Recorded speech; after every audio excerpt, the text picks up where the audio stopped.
So what I wanted to do is, with the time we have here, this is really just kind of to bring close to the session, to talk about anything that, you know, now that you've had a chance to mull it over, you sat at lunch and some other discussion came up, that then we can bring that back out.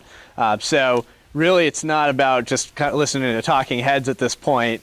You know, let's have a discussion about what areas you guys want to dive into. I will kind of kick it off though, because Skip, you've had a chance to sit and listen to each of the presentations coming through. You know, what are your thoughts on what came out of the day so far? I guess my comment is, what is everybody waiting for? You know, as the association president, I get to come to a lot of these events, not only just Xplor, but others regarding CCM. I have the opportunity to talk to a lot of end users about CCM. And, you know, other than this man here, who took the bull by the horns and said, hey, we're not going to do this anymore, we're going to throw this out. The big problem that I see is, we've been talking about this, we have the infrastructure, we have the vendors that can provide these solutions, and yet we have so many companies that I talk to, you know, is CCM a great idea? Oh yeah, it's a great idea. You know, is it something that you think you should be doing? Yeah, it's something we got to do. Do you have a documented CCM plan? No. You know, maybe 5% of those people do. And, you know, all of the advantages, the cost savings, the customer journey, all of that stuff is there, yet because of these silos that, you know, everybody's dealing with, it seems to be, you know, you're butting heads. And I'm a simple guy. I go, well, why can't you get 10 people in a room from 8 different departments, including the, you know, the compliance people, the marketing people, and the IT people, and sit down and say, hey, we need to do this. We need this one vision. You know, what makes that so difficult? And I would ask, you know, some of you out there that are struggling with that internally, you know, what are the obstacles that you're running into? And, you know, what can you do, or what can the industry as a whole do to help you to get through that? Good. I was just going to say one thing for, you know, getting everybody to the table. My guess is that some of the discussion around inbound communications or call center or otherwise are completely missed by the audience here, because a lot of people have point responsibility that might, you know, it's focused on the output. And the challenge when selling an all-inclusive CCM solution or getting to that omni-channel state is people have very specific needs based on their line of business, that then makes it really difficult to be able to sell the solution across the organization. So Denise, you run into that with some of the relationships that you guys have. Can you speak a little bit to how you help get buy-in throughout the organization? Well, usually success. That is weird. Isn't it weird? I'm ADD, and that's weird. Yeah, usually success. I mean, so if you work within an organization that's, you know, multi-company organization, so a lot of you guys here are that way, and you establish success in one, and Warren's very aware of who I'm talking about, then the success of that organization will drive other organizations to make decisions to move on this, whether it's, you know, this particular one I'm talking about, the group we worked with first became #1 in the marketplace in an area that they weren't dominant in for the type of product they wrote, which at the time was an annuity. But we're now working with all the other groups, which are like an individual life, a group life, mutual fund services, and retirement services in that organization for them to adopt the best practices. The other fun thing that in the industry, has anybody worked on a consensus committee? It's kind of like what you said, where marketing and compliance and IT and technology, everybody kind of gets together to work on the situation as a whole. Have you guys ever worked on one of those? It doesn't work good. I mean, you start to you get buy-in instead of starting down a path and then getting someone putting up a roadblock, right? I mean, that's really what you want. You want buy-in, and you want everybody to understand what each needs out of the process. And hey, you know, it can be a little bit self-serving, but as long as everybody has a say in the game, you're not going to get as much pushback as you would if you just went down and made it a technology. You know, I come from IT, right? And so being, you know, the best cost center in the case of a larger operation that you can be is a good thing. right? Because you're looking out for the needs of the business. So I'm just saying that the best thing I see is consensus. Consensus works. So then, if I come to Matt from a user perspective, and being in a line of business within the organization, can you speak to how you not only continue to keep relationships across the organization, but also how you address some of these organizational changes and visions and implementing new technologies or approaches? Yeah, great question. So, kind of to your point, Denise, quick wins. Quick wins are really important, I think, because what happens, and what happened in the case with the story I told about our letter librarian who identified the certified postage savings, that was pretty quick, and it got people's attention, and particularly the executives, and they're like, "Oh, wow, okay, this group's is we're doing something here," and that bought us some time, some margin there to be able to kind of work on some more of the longer term things that we needed to get done. But I want to go back to something you mentioned about the kind of a cross-functional committee, if you will. We've got that at the U.S. Bank, and it's a great, in my experience, it's a great way to start the conversation. But at the end of the day, it's about execution. And you've got to have clear lines of accountability and authority for who's going to do what and when. And that, whether you've got a committee or not, that to me is where the rubber hits the road, when it comes to getting things done around communication. So is there one owner? There's a consensus committee, there's an ultimate customer experience person, or? Yes, there is. At the bank, there is. And we're in the process of aligning my team with that group and what their vision is for customer communications at the bank. And, from a branding perspective, bringing one consistent experience for our customers across the board. But we're just getting started with that. So. But you started. Exactly. Yeah. Thoughts from others here on what you've taken out of the day, other areas that you want to dive deeper into.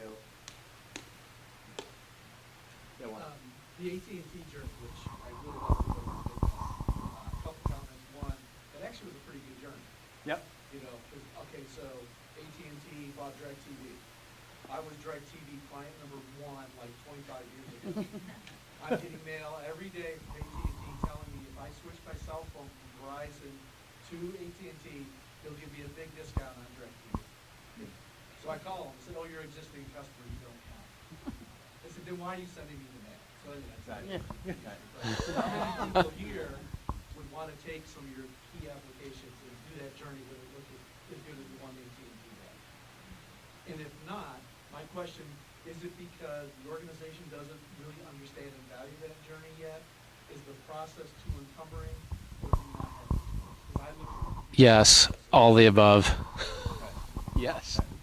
I mean, yeah, it's all of that. I mean, you got to have, I would love to do that, and we're going to do that at US Bank, the customer journey, but I didn't even know when I started a year ago, I didn't even know how many letters we had. There were some basics that we had to get laid out that allowed us to at least have visibility into what we got here. You know what I mean? So. Yeah. Good. Other thoughts, comments? Yes, sir. Is this about a lack of prioritization for these efforts within the company? Is it a lack of idea of there's not enough return on investment? Is it resources? Is it time? It takes leadership, as we talked about. Is that part of the issue versus the tools seem to exist? The need seems to be there, but it doesn't seem to connect with the organization to have a high enough priority. I'm just curious to see your thoughts on that.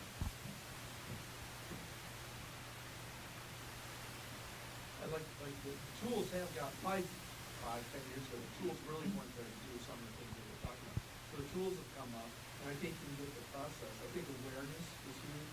We had a client that they did a particular process for enrollment, the whole process for life insurance, They took every document that they go back and forth, and they put it on the wall in the conference room, and then they sat there and looked at it, how beautiful all the pre-sale material was, and you could tell when the client went from a prospect to a client, because everything went to black and white very defined. And the chief marketing officer said, I had no idea this happened, because he never looked at post-sale transaction documents. He had no awareness. Suddenly, he's like, well, somebody needs to tell me about what inkjet color is. Because maybe I need to be interested in my transactional print.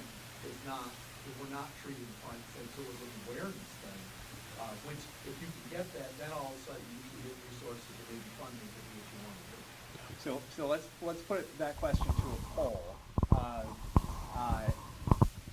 How would you, what priority level would you put on overhauling your customer communications process? Is that fair? So high, medium, low. Internally, high priority. Medium level priority. Low priority. Okay, so we kind of had, we didn't have enough for a statistically significant sample. But what I'll tell you is it's, a few more highs than mediums and a little bit of Is low. it trending up? Or is it just low? Yeah. I think it goes back to what Matt was talking about, and it goes back to your culture and the vision of the company. I think that's what it all boils down to. Yeah. I mean, doesn't it go back to your slide that cost savings is the top priority, compliance is the second, and this whole overhauling of the communication, even though you could argue there could be some cost savings to it, you can eliminate redundant communications, et cetera, it's really viewed as a customer experience type of issue. Multiple multi-channel, Yeah. channel type vision. Yeah, and right. So your number one priority for most organizations is cost reduction. It's tough to justify this overhaul of systems and reinvestment and going through all the legacy data and technology and. Yeah, well, you're stuck. I mean, You're stuck. yeah, That's I why mean, they're that's the whole thing. post-composition tools. If you can't communicate to your customers, you're not going to gain share of customer, right? You're not going to be able to do those things. So some people do look at it from a cost perspective, but if you're talking to the business unit leaders and having that same conversation, so we had a customer that we worked on and basically converted some of the documents, so they're in the life insurance space as well, and worked with them on their communications. And changed them so they were more understandable. And the net result was, I mean, Mary, you could say what the net result was, the retention, right? What was the? Yeah, it was a 30, it wasn't even, it was the recall of a beneficiary. So if someone in the family died and you was the beneficiary, it was the paperwork you had to go through. And just going through and filling out that paperwork, they reduced their NIGOs, which is not in good order, from which they needed to do. I think from 80% to 25%. But more importantly, they retained 30% more of those customers, which was not something that was typically on their radar, but it happens when loyalty is fleeting these days. So if you can find a way to make your customers loyal, and keep those customers, then that's huge. But besides learning how to swear, the benefit of working for Henk was AIG is a specialty risk insurer. You guys know what specialty risk insurance is, right? So you go to a tournament, you hit a hole in one, and you win a nice sports car or something like that. There are actuarials that actually calculate the distance to the pin, the par, the handicap of the golfers, all of that fun stuff, to be able to create this wonderful policy that hopefully you never have to pay out because nobody hits a hole in one, right? And so that's extremely profitable. But to be in that business, you had to be able to move fast, right? Because products have a certain life cycle around them, especially in specialty risk insurance. And so how can you execute and have time to market and create these compliant documents if you can't get your arms around them? You're simply looking at a procurement exercise around the cost of the paper, because that's not how the business is going to grow, right? So people that just look at it as a cost exercise are not looking at it the right way, in my opinion. Other thoughts? Yes, sir.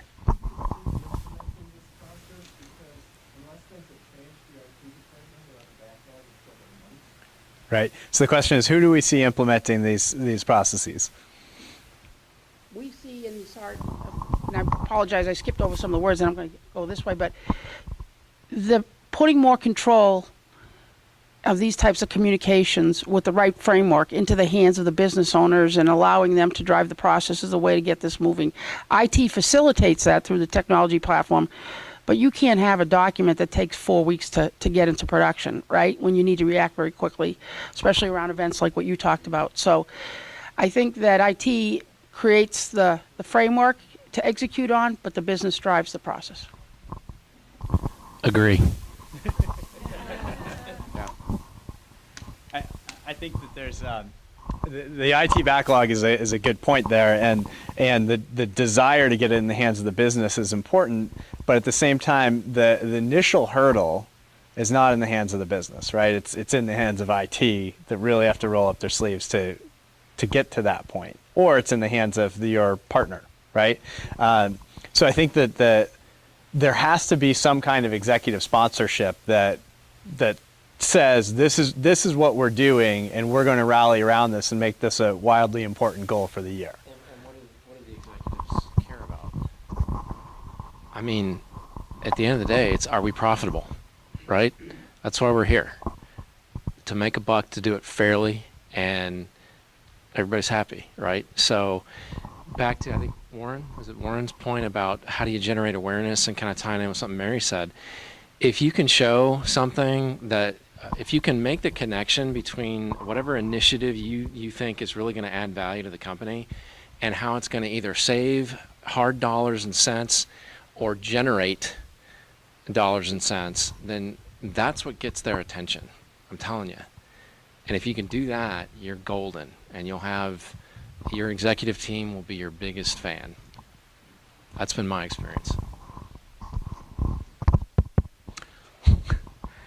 IT has been backed up for when I had brown hair.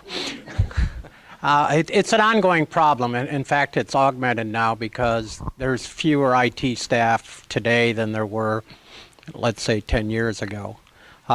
It doesn't change the challenge or the need to do it. And as Matt mentioned, and Denise, it's got to be tops down. If the value proposition is there, and people know they're going to cut costs, and cutting costs is part of, to me, is part of the effect. But when you're talking about customer retention, and you had a good customer experience, and you told 2 of your friends, now all of a sudden, that has a multiplying effect. When you have fewer calls to the call center and all of that type of thing, it's not just money, it's increased revenue. So once that value proposition is proposed at the right level, they're going to figure out, in my opinion, how they're going to do it. The other thing is, I think that end users and enterprise users don't capitalize on the vendor resources. I used to be a vendor, and it was like you go in the door, you try to sell them a printer, you try to sell them software and everything else. That approach has changed significantly with the vendor community over the last 7, 8, 9 years. They're more consultative. They don't want to sell you a bad system, because then you're going to tell 5 of your friends that the system sucks, and then they got a bigger problem. They have some solutions. You can go to these vendors and say, I don't have staff. I think we need to do it. How do we need to get there? How much is it going to cost, and how long will it take? Well, then you're armed with all this information from the vendors who are providing that to you. Then you go to your senior management, you present that, and then all of a sudden, there might be a way out of it that might only involve 10% of the IT staff as opposed to 100%. Don't underestimate what the vendor community can do for you. And I mean all vendors, not just. So. But if you want to call them naps, it's okay. Good, yes, Scott.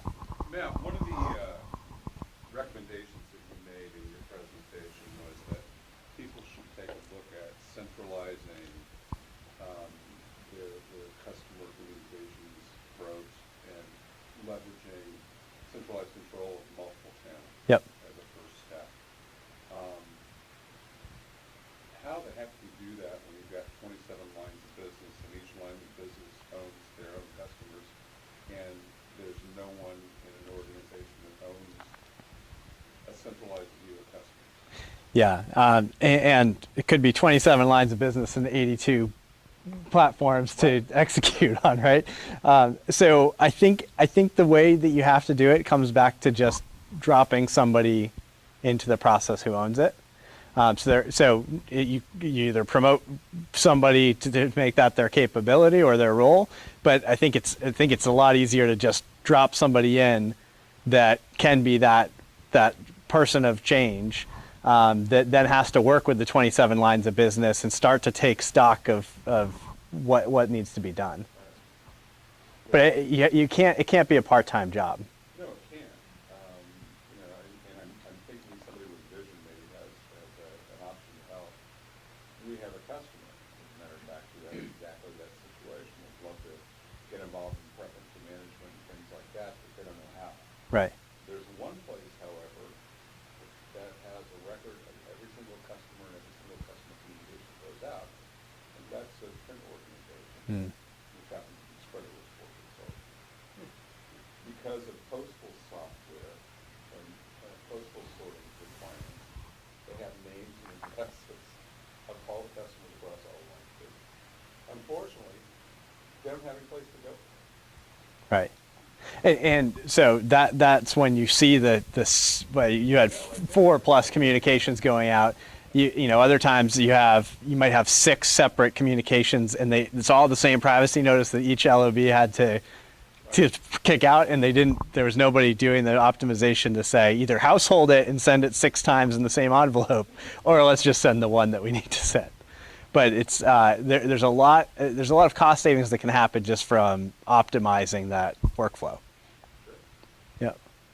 Good. Yes. One thing that in the business color world is when you dump everything in the front end and it kind of does color mapping and regeneration to a common Xplor, and then you send it to print A or print B by different vendors, your colors can go all over the place. It's not the same color. And some companies are very specific about what they want their output color to be like. Right. You have to watch your color as it goes through the calculation. Right. Yeah. Good point. I was thinking just from a policy perspective, so for my life insurance, we have 3 overlapping policies. So it phases out over time. But I get 3 identical envelopes every time they need to communicate with me. And it could be because of how the policy is written that legally you have to send 3 separate ones, but it could just be the systems aren't set up in a way to know that we could just send one consolidated view for the consumer. Yeah.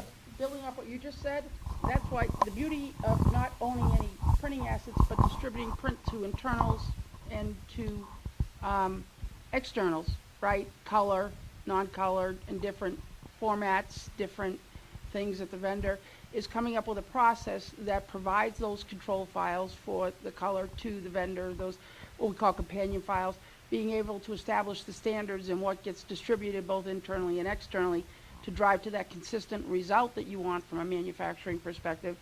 And that's where you need to take control if you're the one putting together those pieces into the different providers to take advantage of capabilities.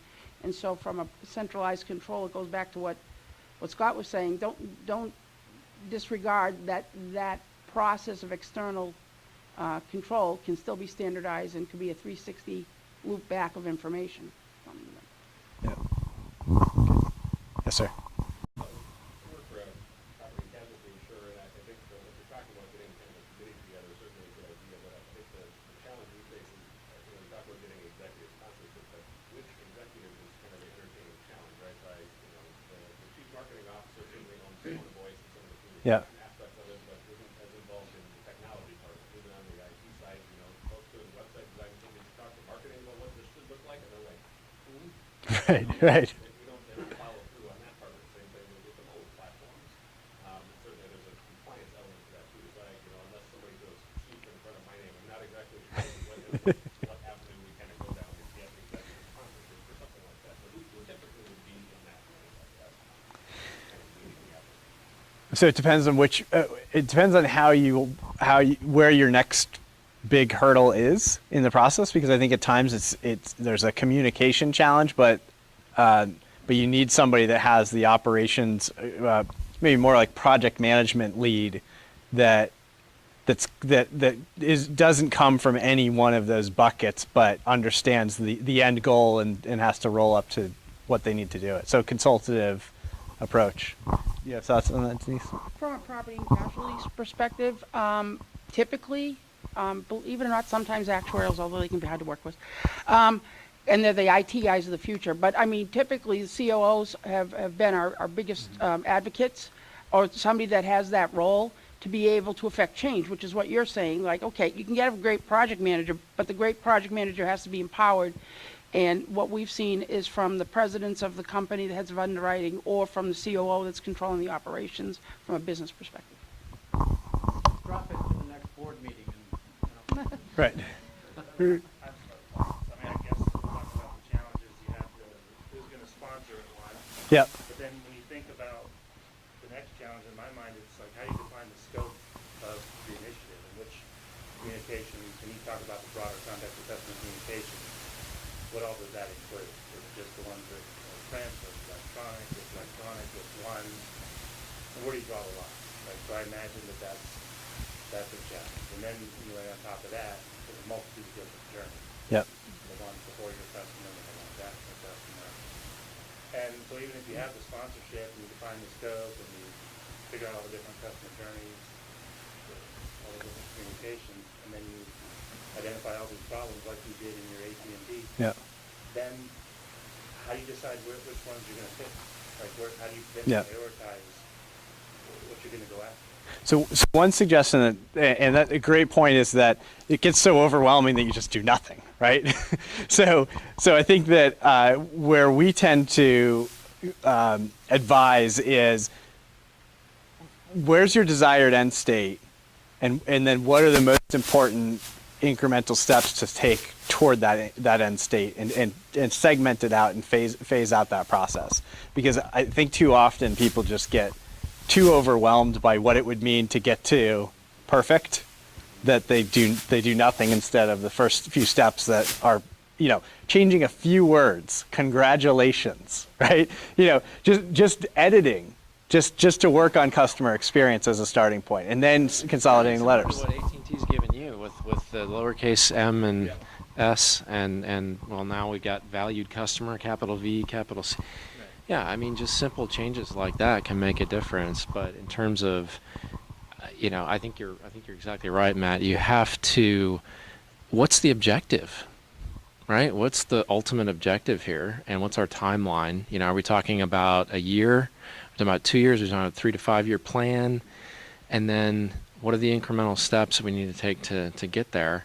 And I think part of that is, like I said earlier, quick wins. If you can demonstrate some quick wins, either by saving money or generating more, retaining customers. I mean, that's kind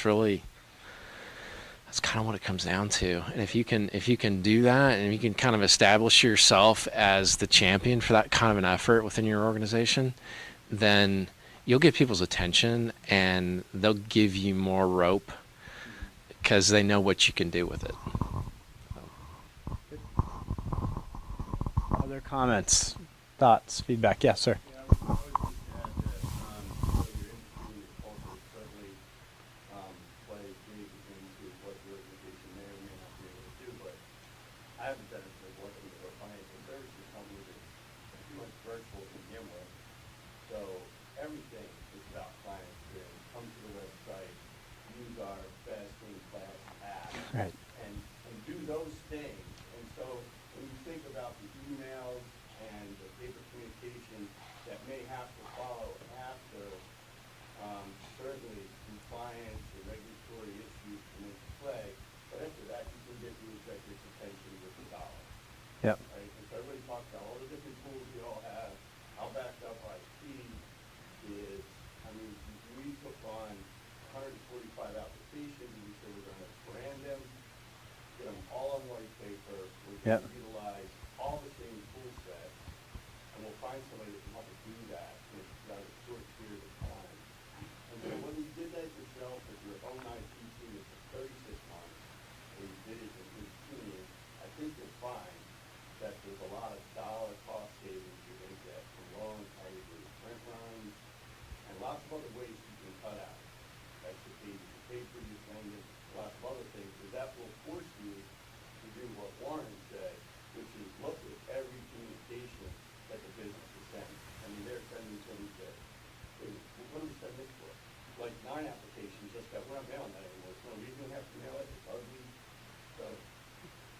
does take a lot of time and effort, so it's Yep. something we can do today. Yep, thank you. Good. Others? Yeah, if I look at Matt's example and the variations of his name, you know, from a simplistic standpoint, I look at it as there's three components. There's data, there's content, there's output. And if you go back to the old print and mail, you know, garbage in, garbage out, if your name's not right, everything, you know, your output, doesn't matter what your content is, the output's going to be wrong, and doesn't matter how you deliver it. I think the key thing and the most difficult thing, when I was at Cytex, as an example, we had 5 different databases of our customers. We had a service database, we had a sales, we had a consumables database, and, you know, no one talked to each other until they got it into one database. And until anybody gets control of their data, the content and the output, I won't say will be irrelevant, but it's going to be fragmented all over the place. That's the most difficult thing, I think, is to get everybody to give up their data and say, let's put it in here, let's have this huge record with all this information in it, and we'll all work from the same database. Last burning questions, comments. So Denise, I'm gonna start with you. And out of today, what do you want people to walk away with? What's the key takeaway from today? Well, one size doesn't fit all in CCM. Yep. Right. And I agree wholeheartedly with your presentation and Matt's presentation. And we should have had the other Matt, and we had all the Matts being presenters. That, you know, the whole focus in the talk, and it was nice because it was around the experience. And I think that's becoming more and more important to customers, which is why customers have to move forward. And to move forward, you know, you're going to have to change a few things up to be able to take advantage of that. Good. Matt, thoughts, takeaways from your presentation or otherwise? Yeah, I would just say believe you can do it. Believe you can do it. It's hard. There's a lot of obstacles, but you can do it. You gotta stay focused and stay positive on it. And if you do, you'll make progress, and then you'll get there. You'll get people joining in with your cause, and you'll start to see more momentum and just kind of a positive upward spiral from there. So. My comment would be CCM is a moving target. You know, no matter where you are in your, you know, with regards to CCM, you got to keep moving forward. And just about the time you think you got there, there's going to be another technology, another distribution channel that you're going to have to deal with, and you have to just be adaptive to that change. Thanks. So this is the last road show of 2017. So congratulations on a good year there. And I think it's a great way to end. I'm really looking forward to the Venture Solutions Tour. So thank you guys for organizing that. And then of course the game tonight. So